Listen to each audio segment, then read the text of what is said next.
Yesterday I played my first game of Sins of a Solar Empire 2, and I'm actually really excited for how much promise the game has, even just as the start of a tech preview.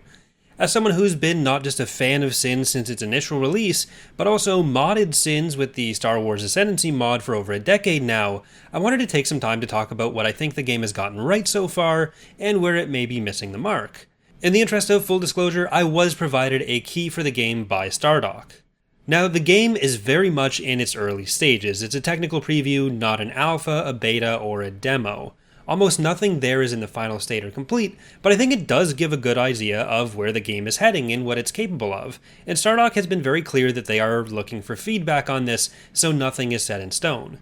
Most notably, I've seen some people say the game looks too similar to Sins 1 or like a Sins 1 mod, and while I can see where they might be basing that opinion on, I actually strongly disagree with it. The content in the game that's most similar to Sins 1 is largely the kind of stuff that mods would have actually changed, so the faction design, the ships, the research, that kind of stuff, along with assets that are currently being reused since it is an early development version, all of which will be replaced. The biggest upgrades and changes to the game are things that mods would not have been able to touch at all. In fact, as someone who has gone back and played Sins 1 a bit more recently, I think Sins 2 at its core has done a great job of capturing how people probably remember Sins 1. So far, it's done a great job of taking the things that really worked about Sins 1 and keeping them, while also modernizing and upgrading the things that were a bit clunky. This is obviously both good in that it highlights the positive qualities of the game, but it can be bad in that it will generally feed into the perception that it's not any different. I want to start by talking about some of the big picture elements, which I think are more relevant when discussing a tech preview, and then get into some of the smaller, more content-specific points, which I additionally think are the kinds of things that will evolve more as we get more of the factions, more of the ships, more of the research, and that kind of thing.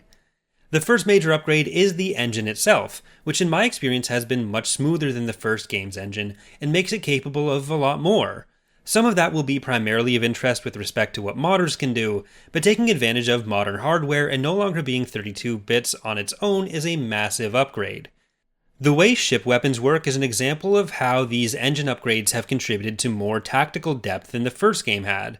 Rather than ships' weapons being very simple banks with limited ways to manipulate or split damage, we now have much more in-depth systems, dropping the front, back, left, right overall arcs for ships in favor of giving each weapon its own setup and targeting arcs, on top of additional details like missiles being proper objects that can be interacted with and shot down by ships like the Garda Flak frigate, for example.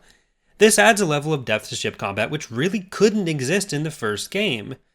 The way you engage with the Empire management elements, from the planets to the units, feels more intuitive now than it did in Sins 1 as well. Even as a relatively experienced player in Sins 1, there were some mechanics which I didn't tend to interact with at all just because it got to the point where it felt daunting, or for some of the DLC mechanics, they felt kind of tacked on at times. I love the Minor Factions DLC, which was released only a few years ago for the original game, and with Sins 2, they've now been worked more directly into the game as a core part of the gameplay loop, in a way that an optional DLC couldn't really do before. And I also think it's worth giving credit for including features like that off the hop, rather than going from Sins to Sims and making us pay for pets, Minor Factions a second time. Now, the way things like extra planet upgrades are handled, and the fact that there's an outliner clearly showing your capital ships and their ability slots, along with their new upgrade slots, may seem like small things, but to me it made it much easier to handle some of those mechanics that did get increasingly cumbersome as the game went on. It'll be a while before we have a solid idea of how certain things like diplomacy work at all.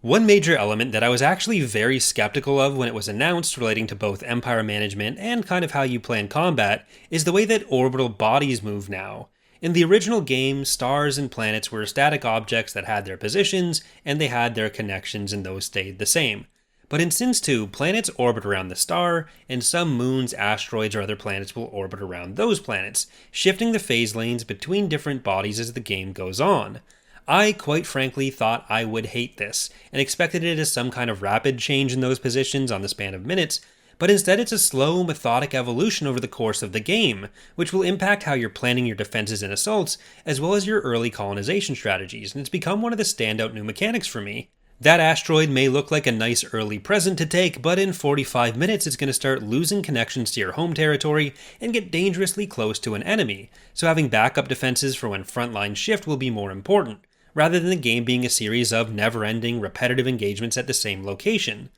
The ultimate impact of this will probably have to wait until multiplayer is available to really become clear, but I really like it so far. It's a bit harder to see how a Star Wars mod might deal with this, but that's not really their fault. That being said, one of my biggest gripes with the game so far is the UI. While some of those new elements I mentioned earlier are super helpful, some of the new organization is a little bit unhelpful. The research window in particular is a bit of a pain to navigate for new players, and while the additional filtering is nice, it's not quite as easy to see what you might have available compared to the original game. Part of it is a difference between more modern layouts and how the old tech trees used to be displayed, but I think a bit more clarity here could go a long way, especially for those new players. It's also easy for the build options to get lost in a sea of solid color when you have the build menu open, and it makes it all feel a little bit sparse. There's a lot of value in moving to a simpler design like this for readability, but it does feel like a few things got lost in translation, which I hope get cleared up. Finally, content-wise, as in the ships, factions, research, and the like, it'll probably be a while before we have too much of an idea of what's going to change from Sins 1, which is probably where some of the feelings of familiarity are coming from. We only have one faction right now, after all. Capital ships do have an upgrade system similar to how Titans worked in Sins 1, while also not feeling quite the same as the only killing machines which matter. That's another positive change, though we do only have 2 of the TEC capitals right now. As far as I'm aware, there are no current plans for a campaign, but frankly I think the world building of Sins has never done much to stand out for itself anyways, so I wasn't expecting that. Our many sovereign worlds may be seared into my brain from repeated launchings of Rebellion, but it's kinda just generic sci-fi tropes, and I don't expect Sins 2 to make any huge leaps in changing that element. When I hear the generically evil Visari are running from something, I think less about a deep story incoming than the possibility for a 4th faction to join via DLC at some point. Part of this may be a skill issue where I'll change my mind with more experience, but I think some of how the techs are currently positioned, especially for ship unlocks, do make the game pretty heavily reliant on your basic frigate and starting capital or 2 until you get your economy rolling and you start unlocking everything else later on, which can contribute to early game combat still feeling a bit more like a stat check on the number of ships you have, rather than something which encourages taking advantage of the newer ship interactions. And I think this is a bit of a shame because the early game is where you can really learn some of those ship interactions and where there's smaller engagements where some of the micro can really come through. Only having the capital and a basic frigate available does undercut your ability to experience that. The ships have been visually redesigned and renamed in some cases, but you're largely still dealing with the same roster for the TEC Loyalists, which is fine since the rosters and gameplay style were pretty well defined for each faction.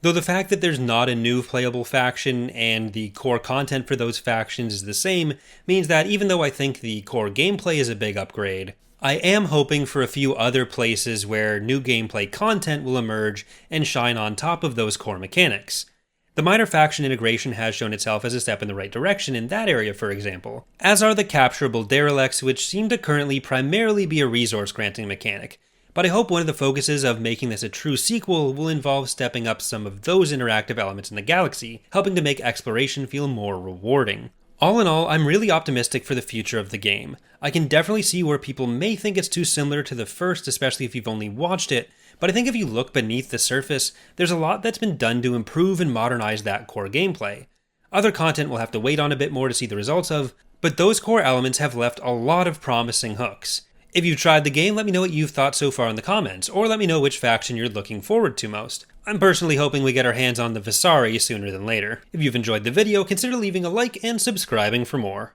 Thanks for watching.